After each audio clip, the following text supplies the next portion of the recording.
Alright guys, so this is SSD, Sustainable Self-Development, a podcast for people who want to get ahead in fitness and in life without driving themselves crazy. So if you want to look up a year from now and think, damn, I came a long way, but you don't want to burn out in the process as you get there, you came to the right place. We'll get into today's episode in just a second, but just want to let you know that we have an awesome community on Facebook in the form of a group which you can join, where we discuss and debate things, drop ideas, debate over which person to interview for the next podcast, and all that good stuff. So go to Facebook, type in Sustainable Self-Development, or you can just check the show notes here and click the link there, and you'll find the Sustainable Self-Development Facebook group and you can join.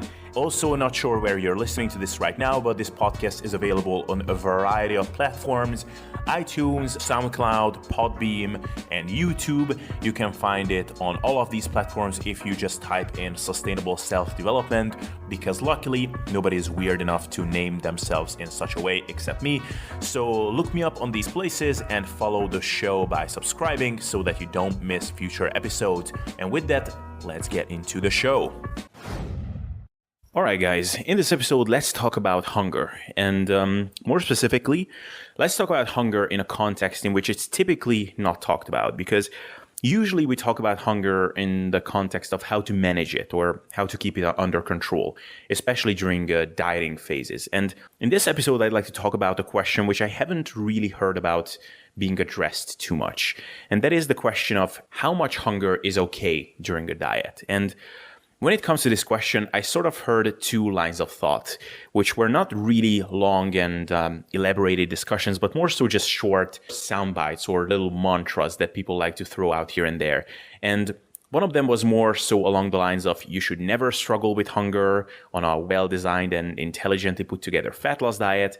And the other one is sort of the tough love type of approach, which kind of says, look, there will be times during a diet when you'll be hungry. So let's talk about this. How should we think about hunger and its presence during a dieting phase? You know, the first thing I want to start out with is that a soundbite like there will be times when you'll be hungry on a diet really has very little informative value. Because if you think about it, there are times when you're hungry when you're not on a fat loss diet too. I mean, how many people do you know who are not on a fat loss diet by any stretch? If anything, they are gradually gaining weight, they don't give a crap about what they're eating, and they ingest a ton of calories day to day, yet you see them getting not only hungry but hangry at times and complaining about how they're starving away here and there. Or to bring up an example that is probably a bit closer to us fitness people, let's say someone is on a dreamer bulk and is in 1,000 calorie surplus every single day. That person is probably not hungry the majority of the time, but I mean, if he or she was to go long enough without food between meals, I mean, eventually they would get hungry too. So where I'm getting at here is that just saying with a frightening tone that there will be times when you'll be hungry on a fat loss diet is really not all that informative. Because the correct response to such a statement in general is that, yeah, there will be times when you'll be hungry, just like there will be other times like that at any other time in your life, basically. Now, this statement has some value to it, of course, if it actually addresses someone who has not actually experienced hunger whatsoever in his or her recent times, which, you know, realistically only applies to people who are not only overeating constantly, but they're also just constantly snacking and putting stuff into their mouth, which is to say, to people far, far outside of fitness circles. But, you know, I would suspect that this doesn't apply to most of you listening to this. Probably you're eating square meals. Some of you will eat more of these square meals. Some of you will eat less of them. But the point is, you know that getting full during a meal and then experiencing an increase in your desire to eat as your next meal comes is just a natural occurrence. So let's bring it back to the original question. How much hunger is it okay to deal with during a fat loss phase? And I would say that a good soundbite to use would be, you should never deal with debilitating hunger. Now, what do I mean by that? And here, I would use an analogy which, if you're sensitive to this kind of thing, you might want to turn your sound down, but it won't be too bad. And that is, I would compare hunger in this context to taking a shit. So bear with me here. You know, having to go to the toilet is a natural part of everyday life. But for most people, it's a simple process that they don't need to think about too much. It actually just tends to blend into our daily rhythm, right? You wake up in the morning, do your little rituals, have some coffee, and, you'll go to the washroom. Now, if someone is struggling with some severe gut issue and has explosive diarrhea several times a day and they can't leave the house, now that's an entirely different animal. Now we are talking about something that's crippling you. So similarly, hunger can be either a completely normal process that just takes place between meals and it's no big deal. It can even make your meals more enjoyable, or it can be debilitating to the point where hunger is actually in control of you as opposed to vice versa.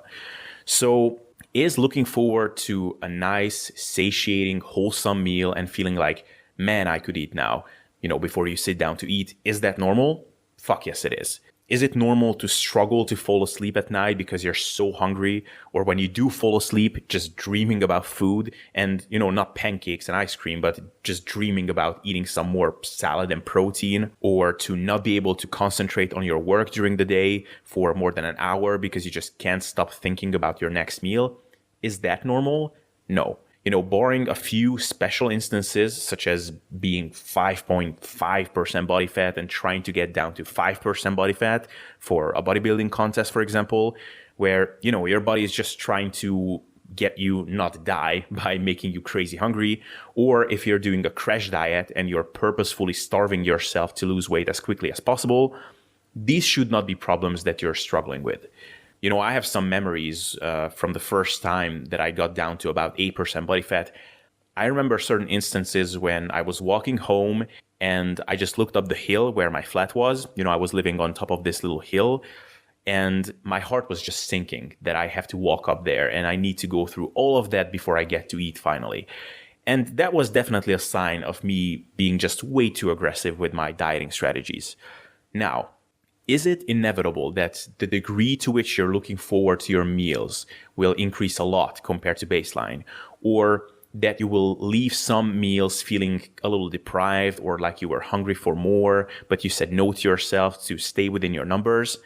I would say that in a fully optimized, ideal scenario, meaning that you could control everything to your own liking, it should not be inevitable. Again, barring a few special instances like getting super, super lean or just losing weight at an exceptionally fast pace, you should be able to eat pretty much every meal to the point of being pleasantly full and satisfied. And the hunger that you experience before the vast majority of your meals should not be stronger than a reasonable, I'd like to eat now type of hunger. The thing with this, though, is that most of us just don't live our lives in a fully optimized scenario, as, we don't live in a bubble. So life inevitably will throw some random things at us, so we'll need to manage that. So maybe we'll go lighter on food during the day before a dinner that we'll have at a social event, and now these lighter meals in a calorie deficit will be felt a little bit more than they normally would be.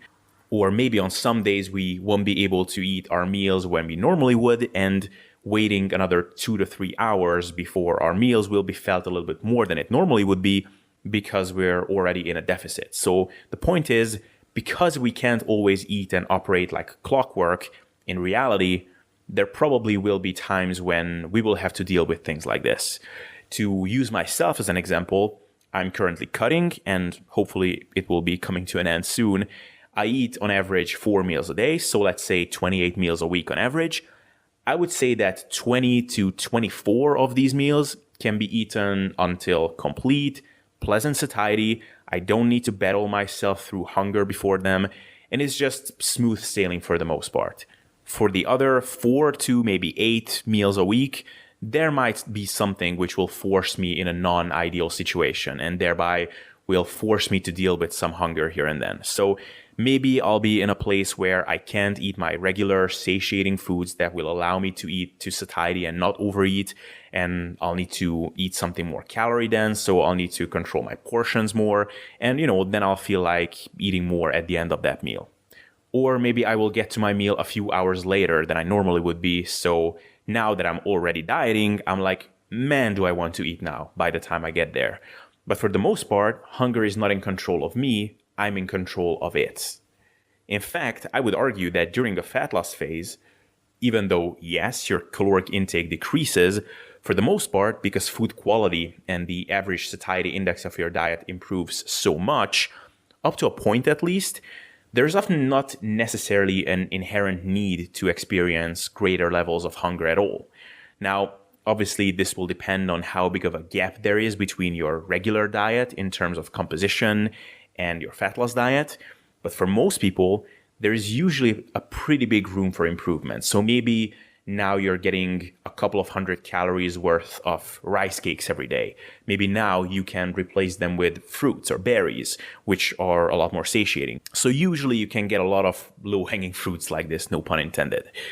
Now, what about the idea that you should use hunger as the proxy for your success? So in that case, basically your proxy for being on track with your fat loss is that you're making sure that you're hungry for a certain period of time before each meal, maybe for an hour, which is something that Georgie Fear, for example, recommends in her book, Lean Habits. You know, I wouldn't say that I disagree with this advice, but I would almost consider this as a more advanced strategy. So I think that if you're super in tune with your body and your self-control and mindfulness is at some next Zen level, then I think making sure that you're hungry before each meal and using that as a gauge for success can be a cool strategy. But I also think that at that point, you're basically kind of walking a mindfulness tightrope. And I just think that the average person is just a bit more fallible than that. You know, I know that I am, and I would consider myself to be more advanced than the average person in this regard. So I, for the most part, tend to be a bigger fan of some easier big wins that we can go for, such as, you know, eat primarily satiating, filling foods with lower energy density, have square meals during the day without snacking in between, 3 or 4 being the sweet spot for most people. These are easy guidelines that for most people will allow for being on average at a decent energy balance for them without having to dedicate excessive thinking to it. And the thing is that for most people, the tuning into hunger signals part tends to kind of take care of itself by following this strategy.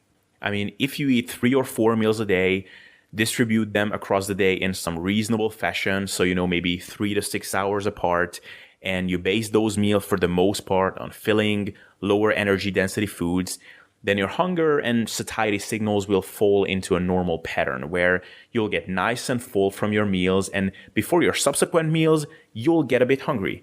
It's not something that, for the most part, you should pay any sort of special attention to. Now, all that is not to say that sometimes putting the question of hunger into perspective is completely inappropriate. So, for example, if someone has been chronically overeating for years, basically, and is steadily gaining weight throughout the whole process and has zero connection with their hunger and satiety mechanisms because the only reason behind them putting something in their mouths or not putting something in their mouths is whether or not they fancy eating that specific food, irrespective of how hungry they were or when they've last eaten, then yeah, in such a situation, it's important to point out that, look, you won't be able to keep doing that if you want to get lean.